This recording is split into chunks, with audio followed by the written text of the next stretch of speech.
为着要拼国会改革5法，会当伫5次抗战前3读。南北的立委透暝是轮班守伫立法院的外口。要伫今仔日的立法院会摆案的是抢头香。伫透早6点45分，民进党团雄雄出现伫议场，和国民党团小 A 发生冲突。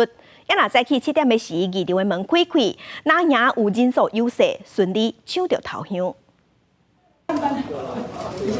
国民党立委伫议会门口大步旁排队，为要拼国会改革5法，伫5日抗战前创关3读，15发动轮流走暝，希望抢到17议会摆案的头香。民众党立委也加入轮班，民众党团副总调黄珊珊，也有国民党主席朱立伦也拢去探视。朱立伦表示，希望这摆国会改革方案能顺利过关。民进党过去在野的时候，长期承诺大家的所有国会改革的方案，他执政8年完全丢弃了。那我们现在一定要把它强力的找回来。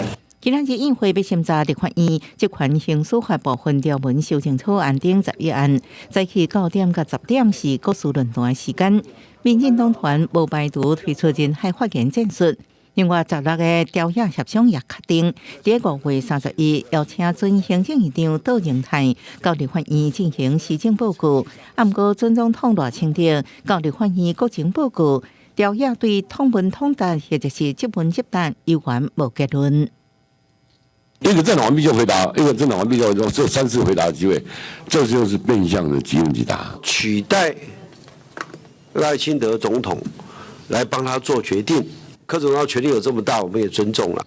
环岛高铁华东快建设特别条例草案1个月协商冷冻期已经到期，调解协商搁表出火花。郭建明指出，立宪推动特别条例，并要求行政院编列预算，重大交通建设应该由行政权发动。